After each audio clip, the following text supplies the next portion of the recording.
Once again in class 5th. Students, today we are going to study about inclusive education from chapter 4. So let's move toward. Students, first we have to know that what is inclusive education. पहले हमें ये जानना है कि inclusive education क्या है, एकीकृत शिक्षा क्या है. So experts dealing with physically challenged children advise that these children must be integrated with other children. Experts dealing with physically challenged children कहता है जो एक्सपर्ट्स जो हैं शारीरिक रूप से अक्षम बच्चों के साथ, एक्सपर्ट्स मीन्स विशेषज्ञ, तो फिजिकली चैलेंज चिल्ड्रन जो हैं शारीरिक रूप से जो विकलांग बच्चे हैं उनके साथ जो विशेषज्ञ डील कर रहे हैं, है कि नहीं, जो काम कर रहे हैं, वो क्या सलाह देते हैं, एडवाइस दैट कि उन बच्चों को चिल्ड्रन मस्ट बी, यानी कि एकदम ज़रूर कह रहे हैं, इंटेग्रेटेड विथ अदर चिल्ड्रन, यानी दूसरे बच्चों के साथ भी उन्हें मिलना चाहिए, भी क्या एकदम ज़रूर मिलना चाहिए. This is known as inclusive education. इस एजुकेशन को ही इंक्लूसिव एजुकेशन कहते हैं. They should be sent to a normal school. उन्हें एक नॉर्मल स्कूल में भेजना चाहिए, यानी कि ये नहीं कि शारीरिक रूप से विकलांग हैं, ऐसे तो उनके लिए बहुत सारी सुविधाएं अब हो गई है, उन्हें वहाँ तो भेजना ही चाहिए, लेकिन उन्हें नॉर्मल स्कूल में भी भेजनी चाहिए. जैसे हम लोग पिछले क्लास में बात कर रहे थे कि अभी साइंस एंड टेक्नोलॉजी डेवलप होने के साथ साथ बहुत सारे टूल्स आ गए हैं, बहुत सारे मशीन्स आ गए हैं, थेरेपिस्ट वगैरह भी अच्छे काम कर रहे हैं, तो वो सब तो उनका होता ही रहेगा, लेकिन उसके बावजूद भी उन्हें नॉर्मल स्कूल में भेजना चाहिए. क्यों? When they interact with other children, जब वो दूसरे बच्चों के साथ मिलते हैं, they develop confidence and understanding. उनके अंदर क्या आती है, क्या विकसित होती है, उनके अंदर विश्वास आता है. वो बच्चों के साथ चूँकि मिलते जुलते हैं, उन बच्चों के साथ हर तरह की एक्टिविटी करने में इन्वॉल्व होते हैं, और इन्वॉल्व होते हैं तो थोड़ा बहुत कभी कभी कुछ कर भी लेते हैं, कुछ कामयाबी भी हासिल हो जाती है खेलते खेलते भर में, तो ऐसे उनको कॉन्फिडेंस आता है, विश्वास जागता है और समझदारी भी आती है. It automatically enhance there learning abilities. और इस तरह से उनके सीखने की, जो जाने अनजाने में अचानक से वो कुछ काम कर लेते हैं सारे बच्चों के साथ खेलते खेलते, तो उनको अपने अंदर से आत्मविश्वास आता है कि मैं भी कुछ कर सकता हूँ, और इस तरह से ऑटोमेटिक उनकी जो लर्निंग एबिलिटीज है, यानी कि उनकी जो सीखने की योग्यता है, तो वो ऑटोमेटिक इन्हांस हो जाती, अपने आप बढ़ जाती है ऐसा करने से. चलिए अब आगे देखते हैं फिर क्या है कि द ओवरकम. ये यहाँ से हम लोग को स्टार्ट करना है. लिखा है दे ओवरकम हर्डल्स. फिर वो अपनी समस्याओं को धीरे धीरे दूर करने लगते हैं. जैसे कौन कौन सी समस्याएं, लाइक यहाँ के पे कहता है साइनेस, उनका जो शर्मीलापन है वो दूर हो जाता है, उनका हेजिटेशन, जो डर होता है वो दूर हो जाता है. When they join normal school, जब वो नॉर्मल स्कूल ज्वाइन करते हैं. अब children with physically challenge have, ये दूसरा पेज है. अब आगे बढ़ते हैं, इसको भी बढ़ाते हैं, इसको ध्यान में रखेंगे. क्या पढ़े थे? Children with physically challenge. अब जिन बच्चों के साथ फिजिकल चैलेंज होता है, जो शारीरिक रूप से अक्षम बच्चे होते हैं, उन्हें और क्या क्या दिक्कत होती है या क्या कुछ पढ़ना है उसको देख लेते हैं हम लोग. कि लिखा है कि have difficulty in forming relationship. जो शारीरिक रूप से अक्षम बच्चे हैं, उनमें सुनने की शक्ति, बोलने की शक्ति, देखने की शक्ति, चलने की शक्ति नहीं है, तो ऐसे बच्चे को रिलेशनशिप बनाने में, अपना दोस्त बनाने में क्या होता है, दिक्कत होता है. विथ अदर्स, बिकॉज, दूसरे के साथ. क्यों यह दिक्कत होता है? Because of the physical limitation, क्योंकि उनके शरीर में कमियां होती है, वो थोड़े शर्माते हैं, मैं ऐसा हूँ, मैं उसके साथ कैसे बोलूँ, कैसे खेलूँ, ऐसा उनके अंदर साइनेस आ जाता है. उसके बाद लिखा है कि inclusive education will automatically help them to perform. यहाँ पे छुपा हुआ है, इसको और छोटा करते हैं क्योंकि दिख नहीं रहा है, शायद अब दिखेगा. दिखते हैं अब. हाँ, form relations with other students, ये कह रहा है कि इंक्लूसिव एजुकेशन जो है वो क्या करेगा, ऑटोमेटिकली उनको मदद करेगा क्या चीज़ करने में, उनमें रिलेशन, दोस्त बनाने में, अदर स्टूडेंट्स को दोस्त बनाने में उन्हें मदद करेगा। क्योंकि वो डेली अगर स्कूल जाएंगे तो स्कूल में बच्चे का तो दोस्त अपने आप बन जाता है, साथ में उठते बैठते अपने आप दोस्त बन जाता है। फिर टीचर्स पढ़ाने आएंगे, टीचर्स भी इंटरेक्ट होंगे बच्चों से और स्टाफ मेंबर्स भी इंटरेक्ट होंगे, तो धीरे धीरे वो बच्चा बातचीत करने लगेगा अदर मेंबर्स के साथ, और इस तरह से उनका साइनेस ख़त्म हो जाएगा, हेजिटेशन दूर हो जाएगा, और ऑटोमेटिकली उनका जो है रिलेशनशिप फॉर्म करने की जो एबिलिटी है वो डेवलप हो जाएगी। तो inclusive education also benefits other students. वो अब जैसे फिजिकली चैलेंज चिल्ड्रेन को तो फ़ायदा हुआ ही हुआ इंक्लूसिव एजुकेशन से।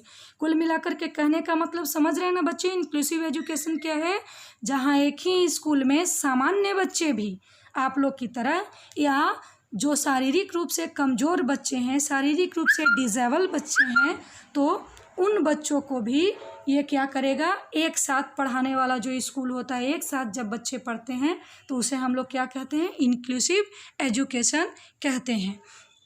They not only develop an understanding, वो सिर्फ उनके अंदर समझदार, अब देखो, हाँ सॉरी बच्चे, हमने कहना भूल गया, एक बार मैं इसको देख, हाँ क्या देखना था इसको, ये inclusive education also benefits other students, इसको हमने समझाना छोड़ दिया, आगे बढ़ गए थे। क्या है कि शारीरिक रूप से कमज़ोर बच्चे जो हैं उनको तो बेनिफिट हो ही रहा है, साथ ही साथ जो सामान्य बच्चे हैं उनको भी बेनिफिट हो रहा है। कैसे? चूँकि वो बच्चों के साथ में रह रहे हैं, जो शारीरिक रूप से कमज़ोर बच्चे हैं उनके साथ अगर वो रह रहे हैं तो उनकी समस्याओं को वो देख रहे हैं ना, कौन कौन से प्रॉब्लम वो फेस कर रहे हैं शारीरिक रूप से कमज़ोर बच्चे, तो उनको उनके अंदर वो समझदारी विकसित होगी कि ये जो शारीरिक रूप से कमज़ोर बच्चा है उनको कौन कौन सी नीड्स की आवश्यकता होती है ना, स्पेशल बच्चों को, और इससे उनका जो है वो धीरे धीरे देखभाल करने की हैबिट बन जाएगी। क्योंकि वो बगल में बैठेगा, उसका दोस्त बनेगा, अगर उसको कोई परेशानी है तो वो उसका देखभाल करेगा, इसको कोई परेशानी है तो मैं थोड़ा मदद कर देता हूँ क्योंकि ये काफ़ी परेशान होता है। ऐसे ऐसे उनका जो हेल्पिंग नेचर है ना, काइंड नेचर है, वो डेवलप होने लगेगा सामान्य बच्चों का। सिंपैथेटिक एटीट्यूड जो है वो, यानी कि सहानुभूतिपूर्ण व्यवहार, वो दूसरों के प्रति उनका बढ़ने लगेगा। तो सामान्य बच्चों को भी फ़ायदा होता है कि नहीं होता है इससे, इंक्लूसिव एजुकेशन से। तो वही लिखता है कि inclusive education also benefits other students, they do not only develop an understanding of needs of special children. अभी मैंने आपको बता रही थी यही बात कि उनके अंदर सिर्फ विशेष बच्चे जो हैं उनकी आवश्यकताओं का ख्याल रखने की समझदारी ही नहीं डेवलप हो पाएगी, उसके अलावा और क्या वो सीखेंगे, also develop a caring and sympathetic attitude, उनमें देखभाल करने की और सहानुभूतिपूर्ण व्यवहार भी उनके प्रति डेवलप होना शुरू हो जाएगा। This brings a great change in the society, और इस तरह की जो इंक्लूसिव एजुकेशन जब होगी तो सोसाइटी में जो है वो ग्रेट चेंज लाएगी। कैसे लाएगी? क्योंकि हर बच्चा जो है वो स्कूल जाता है, सोसाइटी का बच्चा स्कूल जा रहा है, स्कूल में उसको स्कूल में तरह तरह के दोस्त, तरह तरह के फिजिकली डिसेबल चिल्ड्रन से उनकी मुलाकात हो रही है।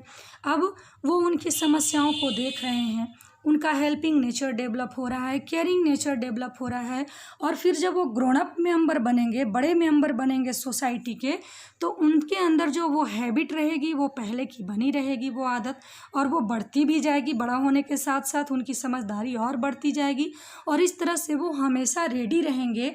उनको रियलाइज होगा, महसूस होगा कि कैसे जो शारीरिक रूप से कमज़ोर व्यक्ति होता है उसका जो लाइफ होता है वो कितनी तकलीफ़ों से भरा होता है, उसके लिए हमें क्या करना चाहिए, और वो उन लोगों की मदद करने के लिए तत्पर होगा।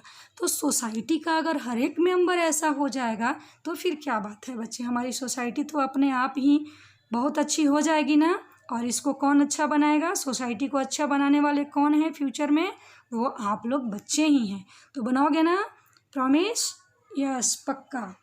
तो चलिए, everyone realize the problems that special children face and work toward making their life happier। इस बात को हमने आपको बता दिया कि सोसाइटी जो है में ग्रेट चेंज कैसे आएगा, चूँकि उनकी आदत बनी रहेगी उनकी देखभाल करने की, वो तो समझ चुके हैं स्कूल में ही कि कितनी प्रॉब्लम है शारीरिक रूप से कमज़ोर बच्चों को, और वो समझ गए हैं और वो और डेवलप हो रही है उनकी समझदारी, और इस तरह से हमेशा वो प्रयास करेंगे कि शारीरिक रूप से कमज़ोर बच्चों का लाइफ जो है वो हैप्पियर हो, खुशहाल हो। अब आगे लिखा है physically challenge children can function at par with the normal children. Physically challenge children जो हैं वो भी कोई भी फंक्शन हो, सेलिब्रेशन हो, वो या कोई भी कार्य हो, वो नॉर्मल बच्चों की तरह वो भी कर सकते हैं। दे जस्ट नीड, लेकिन उनको कुछ चीज़ों की आवश्यकता है। किन चीज़ों की आवश्यकता है देखते हैं, ये उनको किन किन चीज़ों की आवश्यकता है वो जरा देखते हैं। हाँ, लिखा है a positive attitude of the people around them. उनके आसपास के जो लोग हैं उनका व्यवहार उनके प्रति सकारात्मक हो, गंदा नहीं हो। बच्चे आप लोग कभी कभी गलत कर देते हो, मैं देखती भी हूँ कि आप लोग शारीरिक रूप से कमज़ोर बच्चे को चिढ़ाना शुरू कर देते हो। ये बिल्कुल गलत बात है, वो निगेटिव एटीट्यूड हुआ आपका। आपको क्या रखना है, पॉजिटिव एटीट्यूड रखना है, ठीक है ना। तो आज से समझ गए। चलिए, तो आसपास के लोग अगर उनके प्रति सकारात्मक सोचते हैं तो वो कुछ भी कर सकते हैं, अच्छा कर सकते हैं।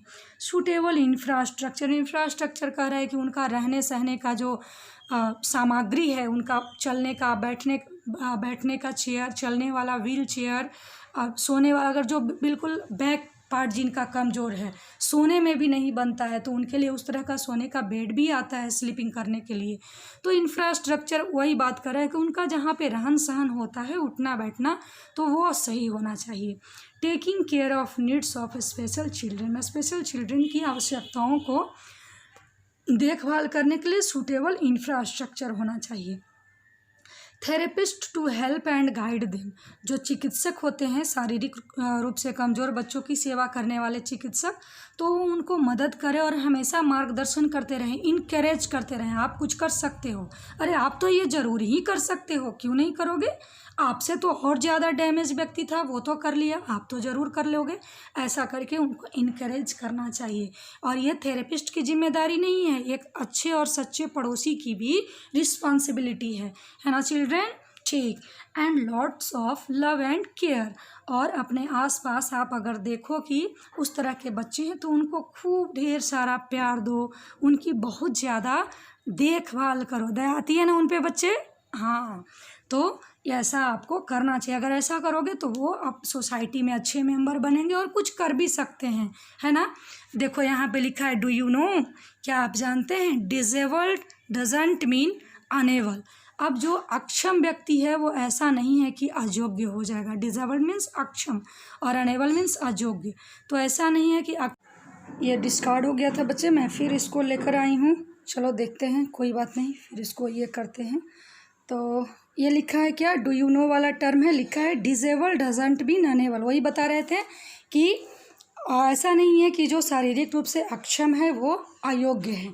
इसका एक जीता जागता उदाहरण से मैं परिचित करवाती हूँ। देखो इधर है ना, देख रहे ना, सी इज़ अ लेडीज़। यहाँ पे एक लेडीज़ है ना, और इनका नाम हेलन किलर है। इनका नाम हेलन किलर है। Is a symbol of courage for all of us, हम लोगों को उत्साहित करने के लिए एक संकेत है। She was the first deaf blind person to get a bachelor of arts degree. ये पहली बहरी और अंधी महिला हैं, डीफ मीन्स बहरी भी हैं और अंधी भी हैं, जिन्होंने बीए की डिग्री ली है। सोच लो, कोई कम बात नहीं है बीए की डिग्री लेना, समझ गए ना। अभी तो आप क्लास 5th में हो, मैट्रिक भी नहीं किए हो, उसके बाद इंटरमीडिएट, उसके बाद फिर 3 साल पढ़ो तो ग्रेजुएशन, तो उतना तक पढ़ी हैं, समझ गए ना।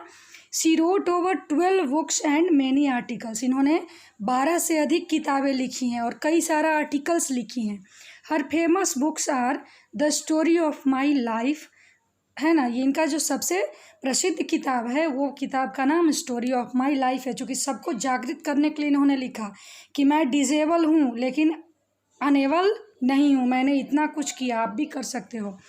The world I live in, अच्छा ये भी फेमस बुक है इनकी। लाइट इन माई डार्कनेस, ये किताब, ये सब इनकी लिखी हुई बुक है। She worked hard to make the life of people like her better, इन्होंने बड़ी कड़ी मेहनत की है अपनी लाइफ की, जो इनका लाइफ, अपना लाइफ हर बेटर लिखा है, लाइक हर बेटर, इनका लाइफ जो अच्छा हुआ तो अपने लाइफ की तरह दूसरों की लाइफ को भी बेटर बनाने के लिए इन्होंने बहुत कठिन परिश्रम किया है। This world famous author also become a political activist. इन्होंने विश्व में प्रसिद्ध रचनाकार जो थी, इन्होंने एक पॉलिटिकल यानी कि राजनीतिक एक्टिविस्ट यानी राजनीतिक कार्यकर्ता भी बन गई, लेक्चरर भी बन गई। सुनो, अब ये मतलब कॉलेज में पढ़ाने भी लगी। एंड आगे क्या लिखा हुआ है, आगे लिखा हुआ है एंड ह्यूमनिटेरियन, और बहुत अच्छी मानवतावादी इंसान है ये। समझ गया ना? तो इसलिए ऐसा नहीं, आप तो कभी कभी छोटी सी परेशानी में नखरा बना देते हो कि इसकी वजह से मैंने ऐसा नहीं किया। समझ गया ना? जो किसी भी चीज़ को पाना चाहता हो, करना चाहता हो, लक्ष्य को पक्का कर लिया हो, एम्बिशन को बिल्कुल एकदम कस करके रख लिया हो, वो कभी किसी बहाने को नहीं बनाता है ना। तो चलिए बच्चों, आज के लिए इतना ही। Thank you.